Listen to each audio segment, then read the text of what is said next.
So you think your child can swim? Does he or she know this basic skill? Oh, hell no!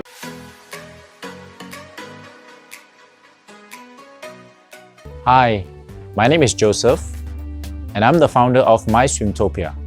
The mission of this channel is to share effective coaching swimming technique to adults and children of all levels. You don't have to be a swimming coach to benefit from following my channel.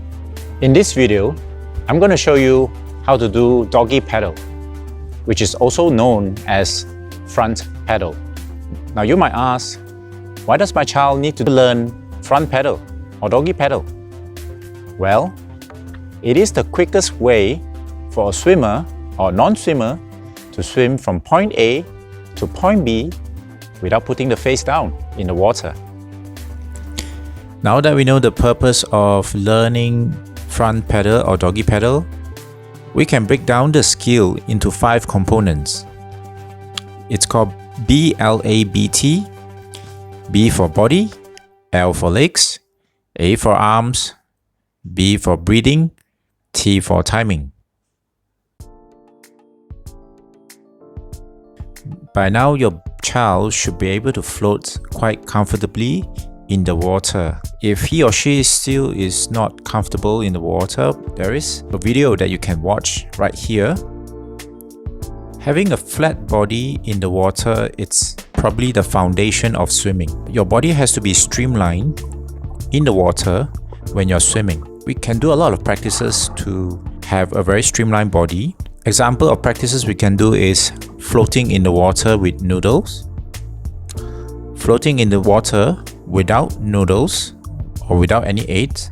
Next, we proceed to push and glide with noodle, with face in the water.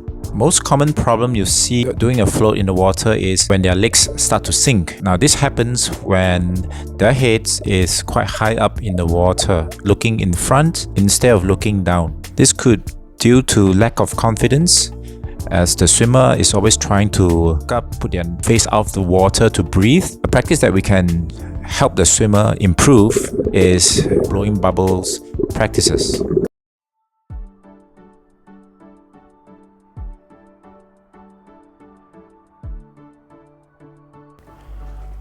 A few tips when it comes to kicking is, kicking should be an up and down smooth motion, keeping the legs straight, kicking from the hips, kick with pointed toes, kick with relaxed ankles, and kick with little splashes. There are 2 practices we can do to improve on kicking. First, push off the wall kicking with noodles. Second, pushing off the wall kicking without anything. The common problem from kicking is kicking with bended knees. This usually happens when a child is not kicking from the hips. Kicking with bended knees will cause the lower body to sink. There are 2 ways to overcome this problem. First, the child can try to kick on the back, and when kicking, the child can look at the knees to make sure that the knees do not come out of the water. Second solution is the child can kick, making sure that the 2 big toes are brushing against each other.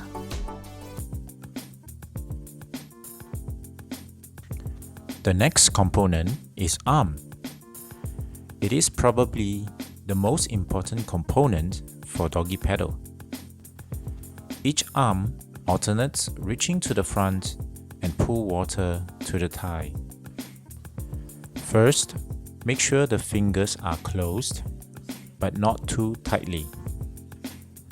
We can always show this to a child by cupping the hand and hold water.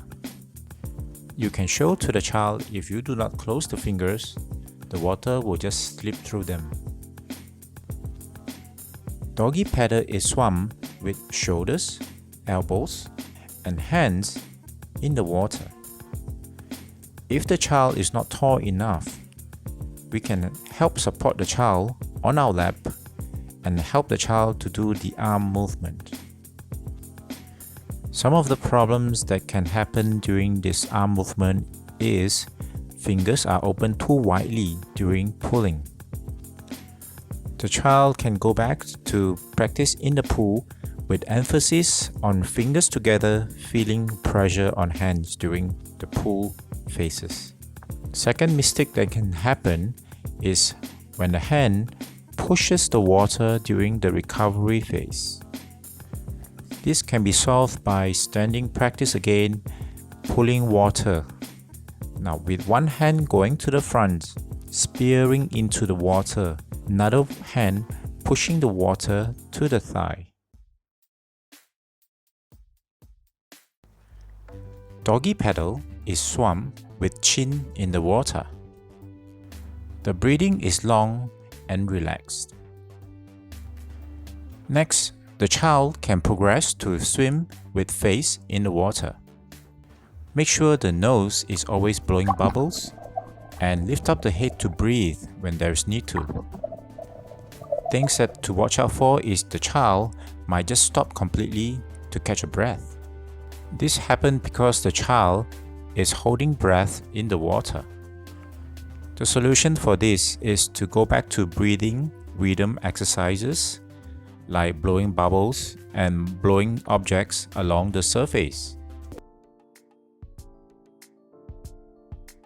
The final component to watch out for is timing. When first starting doggy paddle, the child has the tendency to pull very fast and very short. This not only reduces propulsion due to eddy resistance, but also makes the muscle fatigue fast. To solve this, the child has to go back to using noodle to do the arm movement, that is scooping ice cream to the tummy and doing fast rapid leg action.